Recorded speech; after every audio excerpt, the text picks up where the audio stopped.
90 second wave, America के radar system पर हमला हुआ, इजराइल के रेडार सिस्टम पर भी अटैक हुआ, बैलिस्टिक मिसाइल और ड्रोन दागे गए। तो गिनती गिनते जाइए, ये इतने फेजेस तक लड़ाई कर पाएंगे अमेरिका और इजराइल ने कभी नहीं सोचा था। और अभी देखिए आप 92 और काउंटिंग, क्योंकि अभी भी उनकी तरफ जो स्टेटमेंट है वो कहीं भी ये नहीं दिखा रहे हैं कि अब शायद वो अपने सामने कोई अंधा मोड़ देख रहे हैं। अभी भी उनको उम्मीद दिखाई दे रही है, अभी भी उनके हौसले आला दिखाई दे रहे हैं। ये पूरे इंडिकेशंस क्या कह रहे हैं?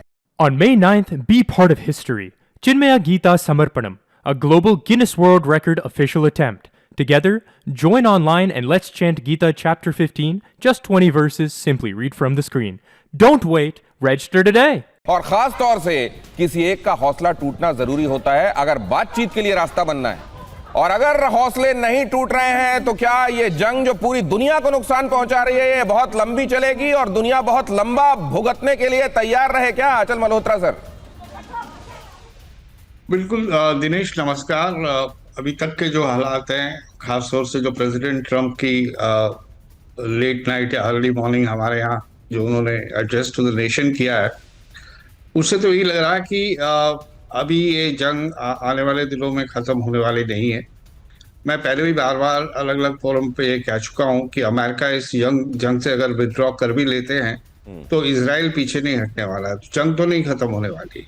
आप ये मान के चलिए कि अमेरिका का withdrawal doesn't automatically will mean end of the war. Israel ने ठान रखी है कि एक उनकी जिंदगी में पहली बार ऐसी अपॉर्चुनिटी आई है जिसे वो छोड़ना नहीं चाहते, और उनका एंड ऑब्जेक्टिव है ईरान को पूरी तरह से तबाह करना। तो वो तो तब तक पीछे नहीं हटने वाले जब तक ईरान को वो इरिवर्सिबल जिसे बोलते हैं लॉसेस नहीं हो जाते। अमेरिका की अपनी कंपल्शंस है, इजराइल की कोई कंपल्शन नहीं है। इजराइल लड़ रहा है, जब से बना है वो लड़ ही रहा है, जब से उसका इतिहास ही उसने लड़ा, उसके लोगों को आदत पड़ चुकी है। अमेरिका में डोनाल्ड ट्रंप की बहुत सारी कंपल्शंस, उनकी एडमिनिस्ट्रेशन है वो सेम पेज पे नहीं है प्रेसिडेंट के साथ, हर किसी का अलग अलग सोचना है। इनकी स्टेटमेंट्स समय समय पे बदलती रही है, एक दूसरे को कॉन्ट्रडिक्ट करती रही है। ये बड़ी हैरानी की बात है कि जहां पर ट्रंप के लिए वो है मिड टर्म इलेक्शंस उसके सर पे हैं। अमेरिकन जो पॉपुलेशन पब्लिक है उसकी जो नाराजगी है वो उसके सामने खड़ी है। तो ये मान के चलिए अमेरिका की कंपल्शंस है वो किसी स्टेट पे विक्ट्री अनाउंस करके विड्रॉ कर लेगा। इजराइल इस वॉर को कंटिन्यू करेगा, इजराइल इस वॉर को कंटिन्यू करेगा एज लॉन्ग एज ईरान चाहता है, और अमेरिका किसी एक जगह पर अपनी प्रतिष्ठा का बस्ता समेटकर वहां से भागेगा, ये हमारे एक्सपर्ट्स कह रहे हैं। अगले देखिए अगली खबर, आईआरजीसी ने अमेरिकी बेस पर तबाही की तस्वीरें जारी की। आईआरजीसी का हौसला, इससे अंदाजा लगाइए। देखिए माइक्रो लेवल पर आप ये तस्वीरें तो मैं आपके सामने रखूंगा ही, कितना नुकसान हुआ है और अमेरिकी प्रतिष्ठा को कितना बड़ा आघात है वो भी आप इसमें देखेंगे। लेकिन ये भी देखिए आप कि कितने बुलंद हौसले हैं ईरान के, और अमेरिका किसी तरह अपनी इज्जत यहां पर बचा रहा है। हमले से पहले और हमले के बाद की तस्वीरें यहां पर जारी की गई हैं। आईआरजीसी की तरफ से ये जो तस्वीरें हैं, क्या इनको अमेरिका प्रोपेगेंडा कहेगा या वो भी ये मानेगा कि हाँ ये सैटेलाइट तस्वीरें हैं और इनमें सच्चाई दिखाई दे रही है? बहरीन, कुवैत, यूएई और यहां पर मौजूद जो यूएस बेसेस हैं उनमें तबाही दिखाई दे रही है। अमेरिकी नुकसान की तस्वीरें सामने रखी गई हैं आईआरजीसी की तरफ से। मिडिल ईस्ट में अमेरिकी बेस को भारी नुकसान पहुंचाया गया है, ईरान ने नुकसान की तस्वीरें जारी की हैं।